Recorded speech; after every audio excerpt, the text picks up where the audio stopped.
ভিডিওর মাধ্যমে 25 মিনিটের মতো ভিডিওটা আমরা দেখেছি অনেকে নিশ্চয়ই। উনি যা যা জবাব দিলেন কেমন হলো জবাব, বা আমরা এটা থেকে আসলে আমাদের টেক অ্যাওয়ে এটা কি সেটা একটু বুঝতে চাই। খুব খুঁটিনাটি আলোচনা আসলে করতে চাই না। কেন খুঁটিনাটি আলোচনা, উনি যা যা জবাব দিয়েছেন সেই জবাবগুলো সঠিক আছে কি না সেগুলো আপাতত সরিয়ে রাখবি, মানে এগুলো আসলে খুব বেশি কনক্লুডিং বা ডিসাইসিভ কিছু আমাদেরকে দেবে না। যাই হোক, উনি আসলেন এবং প্রাথমিক কয়েকটা জিনিস একটু কথা বলি। সেটা হচ্ছে উনি আসলেন দীর্ঘদিন পর। 31 মার্চ আমি চেক করে দেখলাম তার বিরুদ্ধে বেনজিরের ঘরে আলাদিনের চেরাগ নামে যে রিপোর্টটা কালের কণ্ঠ পত্রিকা করেছিল, এর পরের দিন বা তার পরের দিনও, মানে মোটামুটি 2-3 দিন ধরে সিরিজ রিপোর্ট প্রকাশিত হয়েছে তার সম্পর্কে। তার এতদিন পর 21 দিন পার হয়ে গেছে, তারপর উনি জবাব নিয়ে এসছেন। মানে প্রথম কথাটা হচ্ছে ওনার বিরুদ্ধে সম্পত্তির যা যা বিষয় আছে এগুলো একদিনও প্রয়োজন নেই, আপনি ইনস্ট্যান্টলি জবাব দিতে পারার কথা যে কোনো মুহূর্তে। প্রায়গুলো নাই নাই নাই নাই, এটার মধ্যে এইটুকু আছে, এটার মধ্যে এইটুকু আছে, এই তো বলা। আপনি আপনার সম্পত্তির হিসাব জানেন, 21 দিন পরে কেন? আমি একজন শ্রোতা হিসেবে আমার মাথায় প্রথম এই প্রশ্ন এসছে। আমি যখন ওনার বিরুদ্ধে এই অভিযোগগুলো আসলো তখন যে ভিডিওটা করেছিলাম, এরপর আমি একাধিক টিভি টক শোতেও যখন এই আলোচনাগুলো এসে একটা কথা স্পেসিফিকলি বলেছি যে পত্রিকাটি কালের কণ্ঠ তার বিরুদ্ধে ঢালাও কোনো অভিযোগে বলে দেয়নি তার বিরুদ্ধে শত শত কোটি টাকা লুটপাটের অভিযোগ আছে। তারা স্পেসিফিক সম্পত্তি কোথায় কিভাবে আছে, কি পরিমাণ সম্পত্তি আছে, ওটার দাম কত, আরও কীভাবে এগুলো করা হয়েছে, এতটাই স্পেসিফিক তথ্য দিয়ে তারা এই কথাগুলো বলেছে, ছবি দিয়েছে, ছবি যুক্ত করে তারা এই কথাগুলো বলার চেষ্টা করেছে। সুতরাং এই অভিযোগগুলো নিয়ে আমাদের দাবি ছিল না আসলে, মানে যদি একটু লিস্ট সভ্য দেশ হতো তাহলে দাবি থাকতো যে দুদক 2-4টা আইওয়াশ দেওয়া টাইপের কথাবার্তাও বলবে, কিছুই হয় নাই।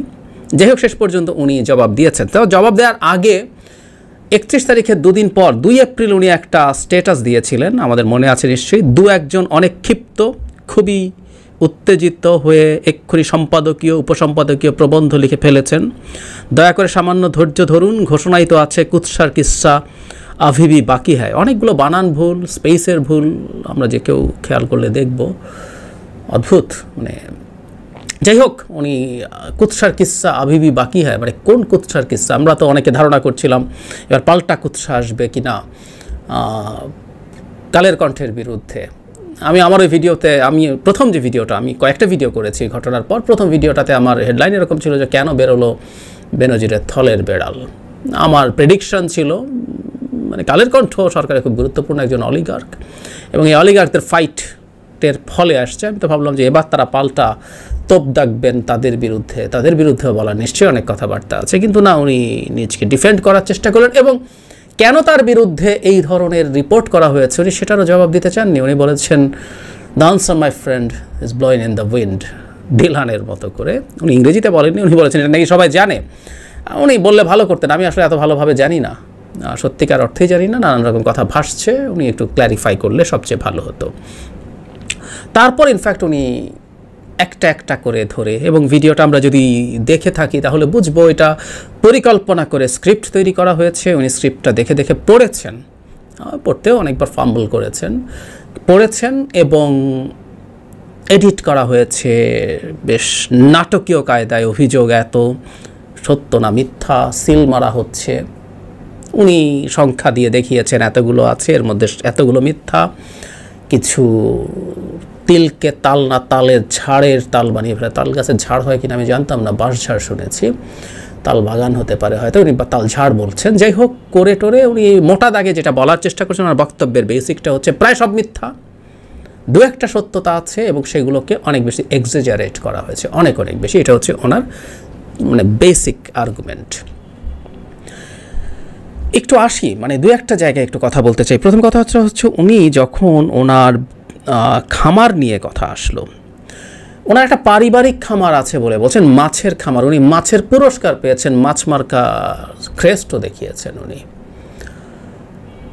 ওখানে জমি, এবং ওটার ভিডিও দেখিয়েছেন, ড্রোন টোন উড়িয়ে বিরাট আলিশান অবস্থা ওনার ভিডিওতেই দেখা গেছে। উনি বলছেন 14 সাল থেকে এই মাছের ব্যবসা শুরু হয়, এবং এই মাছের ব্যবসা 14 সাল থেকে শুরু করে মানে 24 সাল, মানে 10 বছরে এটা এত বড় হয়ে গেছে খামারের ইনকাম এবং ব্যাংক লোনের মাধ্যমে। ওনার বক্তব্য প্রথম কথাটা হচ্ছে এই খামারটা শুরুর অর্থের সংস্থান কোথায়, কিভাবে হয়েছে আমরা জানি না। যদিও উনি কয়েক জায়গায় বলেছেন এটা এবং অন্যান্য জায়গায় যে ওনার এই সব কিছু নিয়ে ইনকাম ট্যাক্সের ফাইলে দেখানো আছে, কিন্তু উনি যেহেতু পাবলিকলি কথা বলতে চাইছেন ওনার এই কথাগুলো বলা জরুরি ছিল, উনি বলেননি।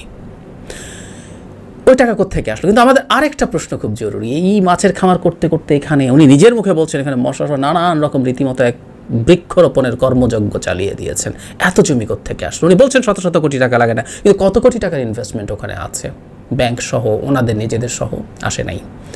এবং 14 সাল আমরা যদি খেয়াল করি, এই সরকার যখন অবৈধভাবে ক্ষমতায় থেকে যাওয়া শুরু করলো, যখন জনাব বেনজির অত্যন্ত পাওয়ারফুল হয়ে ওঠেন, তার আগে আগে উনি ছিলেন ঢাকা মহানগর পুলিশের কমিশনার, ডিএমপি কমিশনার, তারপর উনি র্যাবের ডিজি হয়ে গেলেন, তারপর আইজি হয়ে গেলেন।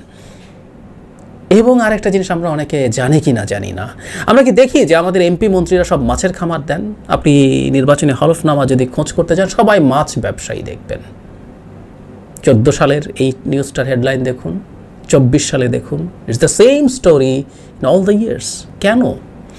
পত্রিকা এই রিপোর্টগুলোর মধ্যেই আছে, সরেজমিনে গিয়ে দেখেছে আদতে ওই মাছের ব্যবসা নাই, এবং ওখানকার জেনুইন মাছের ব্যবসায়ীর কাছ থেকে জানতে চেয়েছে তারা যে এত বেশি প্রফিট দেখায়, সম্ভব নাকি এত বছর এত প্রফিট করা?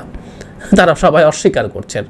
আসলে এটা এখন ওপেন সিক্রেট। আপনি আসলে মাছের খামার থেকে আয় দেখিয়ে সেটাতে খুব সামান্য সম্ভবত 3% ট্যাক্স দিয়ে, দীর্ঘ সময় এই নিয়মটা ছিল, এটা এই মুহূর্তেও আছে কিনা জানি না।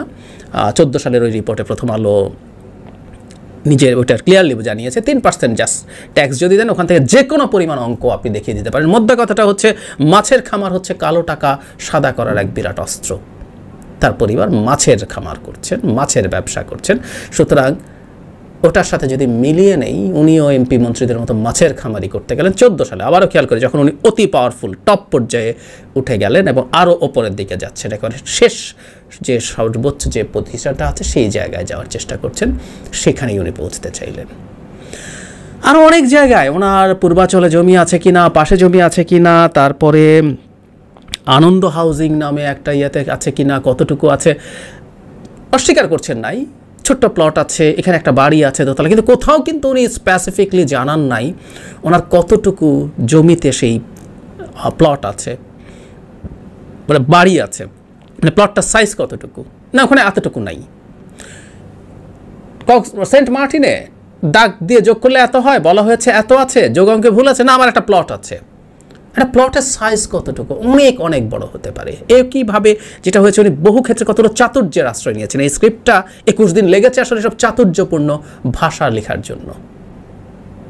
চাতুর্যপূর্ণ ভাষা আপনি লিখতে গেছেন, সেই কারণে কিভাবে আপনি বিটিং অ্যারাউন্ড দ্য বুশ করবেন, টেকনিক্যালি আপনি কিছু সত্য কথা বলছেন বলে মনে হবে, কারণ আপনি বলছেন এখানে এতটা নাই, কত আছে। এসব প্রশ্ন খুব সিরিয়াসলি আছে, কথার ফাঁক তৈরি হয়েছে। তার স্ত্রী কন্যাদের ব্যবসা করা নিয়ে আমাদেরকে একটু সংবিধান উনি পড়িয়েছেন। সেটা হলো সাংবিধানিকভাবে উনি যেহেতু সরকারি চাকরি করেন উনি না, কিন্তু ওনার পরিবারের ব্যবসা করায় কোনো রকম কোনো সমস্যা নেই, ঠিক আছে, সত্য কথা। কোত্থেকে ব্যবসার টাকা তারা পান, কিভাবে পান, অবশ্য উনি জানিয়েছেন ওনার স্ত্রী তার এক বড় উচ্চপদস্থ সরকারি কর্মকর্তার সন্তান, তার পরিবার অতি প্রতিষ্ঠিত। তার মানে কি ওই বাবাদের কাছ থেকে টাকা পেয়েছেন, বা তার অন্যান্য ভাই বা অন্য পরিবারের সদস্যদের কাছ থেকে, বলেননি। আর আমরা এই দেশে বাস করি, তো এই দেশে ঘুষখোর লোকজন কার নামে সম্পত্তি করে, কিভাবে ব্যবসা তৈরি করে, এগুলো আমাদের খুব ভালো জানা আছে। প্রায় বলি কথাটা, মানে ওনাদের কথা শুনে মনে হয় উনি একমাত্র বিসিএস ক্যাডার হয়েছে, আশপাশে আর কোনো বিসিএস ক্যাডার নাই। 2 নম্বরই করা ঘুষখোর বিসিএস ক্যাডার, বন্ধু বান্ধব আত্মীয় স্বজন সব দিকে আছে, পরিচিতদের মধ্যে আছে। তার টাকা কোথায় থাকে, কার নামে থাকে, কার অ্যাকাউন্টে থাকে, জমি কার নামে কেনা হয়, ব্যবসা কার নামে কেনা হয়, এগুলো আমরা খুব ভালোভাবে জানি।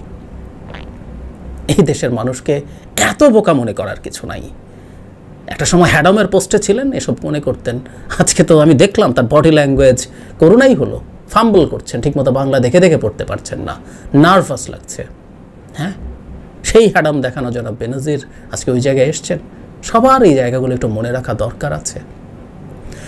একটা জায়গায় উনি ক্ষোভ দেখাচ্ছেন ওনার স্ত্রী কন্যাদের পার্সোনাল ইমেইল, পার্সোনাল তথ্য প্রকাশ করে দিয়েছে, অনৈতিক, অন্যায়।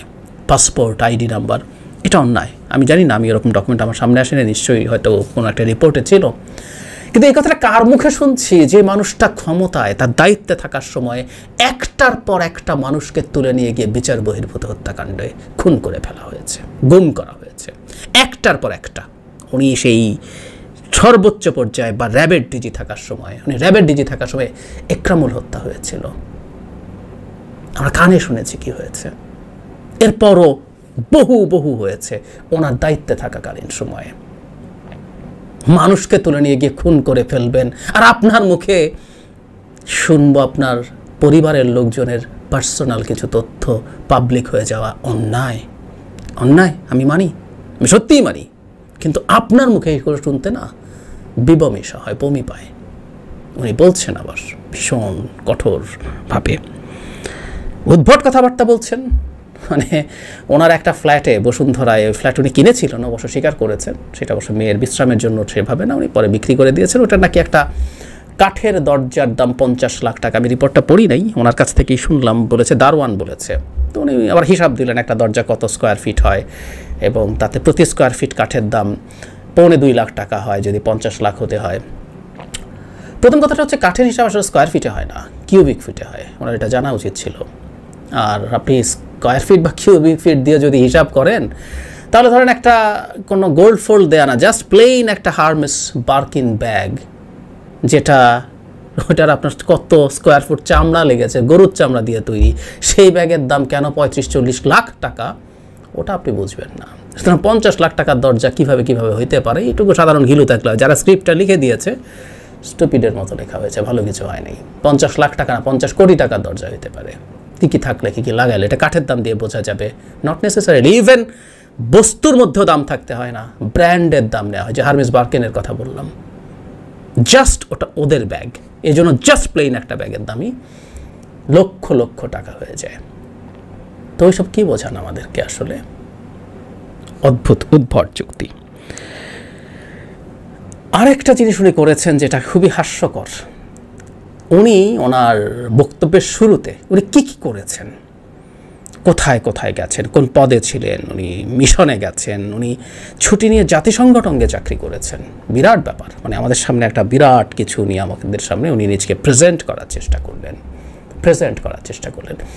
এটার উদ্দেশ্যটা কি আমরা কি ধরতে পারি? নিশ্চয়ই একটা লজিক্যাল ফ্যালাসি আছে, অ্যাপিল টু অথরিটি। এটা যুক্তি না, এটা ফ্যালাসি। আপনি অমুক একজন বিখ্যাত, উনি শিক্ষিত, উনি এত কিছু করছে মানুষ, উনি এটা বলেছেন তাই এটা সত্য, এটা হচ্ছে এই ফ্যালাসিটা। এই ক্ষেত্রে উনি অন্য কাউকে না এনে নিজেকেই সেই জায়গায় বসানোর চেষ্টা করেছেন in the very beginning of the report, very beginning of the analysis বলবো, ওনার বক্তব্যের শুরুতে, যে আমি কিন্তু বাবা এই করেছি, আমি ইংলিশে পড়েছি, গ্র্যাজুয়েশন আমি IBA থেকে PhD করেছি, না বিজনেস ফ্যাকাল্টি থেকে PhD করেছি, আমি এই চাকরি করেছি, আমি জাতিসংঘে চাকরি করেছি, আমি একটা বিরাট একটা কিছু, সো আমাকে বিশ্বাস করো। টোনটা এটা, এখানে অ্যাপিল টু অথরিটি উনি নিজকে ওই জায়গায় বসিয়ে সেটার প্রতি অ্যাপিল করার চেষ্টা করছেন। ফ্যালাসি, কুযুক্তি, এগুলো কোনো যুক্তিই না, উদ্ভট, কিন্তু এগুলো করা হয়েছে আমাদের সামনে। যাই হোক, আমি একটা কথা আমি আমার প্রথম ভিডিওতে বলেছি, এখানেও একটু বলতে চাই, সেটা হচ্ছে একটা মানুষ আইনের মাধ্যমে, বিচারের মাধ্যমে সর্বোচ্চ পর্যায়ে যাওয়ার আগ পর্যন্ত আমরা টেকনিক্যালি তাকে অপরাধী বলতে পারি না, সত্য। উনি এই জবাবগুলো দিয়েছেন। কালের কণ্ঠ যে রিপোর্ট করেছে এর মধ্যে কোনো এক্সিজারেশন নেই, আমি সেটাও কিন্তু মনে করি না, থাকতেই পারে। কারণ আসলে আমি বলছি এটা আসলে দুটো অলিগার্কের মধ্যে মারামারি, এইটাই হবে। মাফিয়া, দুটো মাফিয়া স্টেটে মাফিয়াদের মধ্যে ঠোকাঠুকি হয়, মারামারি হয়, এক্সিজারেশন থাকতে পারে। কিন্তু ওনার যে এই কথাগুলো বললেন, ওনার দুবাইতে নাই, সিঙ্গাপুরে নাই, ঢালাওভাবে সব না করে দিচ্ছেন, হতে পারে। আবার হতে পারে যা বলা হয়েছে আছে, আর এর চেয়ে আরও বেশিও আছে, কুড বি। কিন্তু আমরা জনগণ কিভাবে কি বুঝবো? উনি বলেছেন তাতেই হয়ে গেল, উনি তো জাস্ট না বলেছেন। How can we verify that? এরকম ক্ষেত্রেই না একটা লিস্ট সভ্য রাষ্ট্র হলে অথরিটি থাকে, যে দুদক, এই যে সরকার, সেগুলো দেখার কথা থাকে, সেগুলো ইনভেস্টিগেট করার কথা থাকে, তারপর আমরা জানতে পারি। তো উনি এগুলো বলে গেলেন, এই বলার কোনো অর্থ নাই, কোনোভাবেই কোনো অর্থ নাই, কারণ আমরা শেষ পর্যন্ত আসলে বুঝতে পারবো না, জানতে পারবো না। আমরা মনেই করি না দুদকের মতো প্রতিষ্ঠান তাকে একবার ডেকে ভেরিফাই করে। এটা কেন ডাকবে না সেটা নিয়ে আমি ভিডিও করেছি। ডাকবে না এই কারণে, আপনি যারা ভবিষ্যতে আপনার হয়ে সব কাজ করবে, জনাব বেনজিররা যেরকম সময় থেকে যা কাজ করেছেন, যে সার্ভিস দিয়েছেন, ওই সাহস আর কোনো পুলিশ অফিসার করবে না। সুতরাং আপনি ডাকার হয়রানিটুকুও করবেন না, আমরা জানি, খুব ভালোভাবে জানি। সুতরাং এসব কথাবার্তা আমাদের সামনে বলার কোনো অর্থ নেই। আমরা শুধু এটুকু বুঝতে চাই, এটুকু বুঝি, এটুকু জানি, সেটা হচ্ছে এই রকম একটা সরকারের, যে সরকারটা গায়ের জোরে ক্ষমতায় থাকছে, সেই সরকারটার সময় পুলিশের সর্বোচ্চ প্রতিটা পদ, মানে আপনার কল্পনায় যতগুলো লোভনীয় পদ আসে, ডিএমপি কমিশনার, র্যাবের ডিজি এবং ফাইনালি আইজিপি, প্রত্যেকটা পদে যে মানুষটা যায়, সেই মানুষটা যে কোনো বিবেচনায় এই সরকারের অন্যায়ের সহযোগী। এটা ভাবতে আমাদের কোনো দোষের কিছু নাই।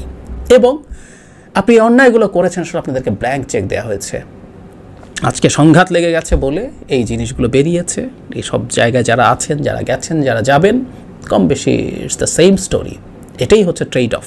তুমি আমাকে ক্ষমতায় রাখো, তার বিনিময়ে তোমাকে আমি যা ইচ্ছা তা করতে দেব। তাই করতে দেওয়া হয়েছে। সুতরাং ওনার এই চেষ্টা দিয়ে আমি মনে করি না খুব বেশি কিছু অর্জন করা যাবে। রিপিটেডলি উনি ওনার অ্যাপিল টু অথরিটি করতে চেয়েছেন।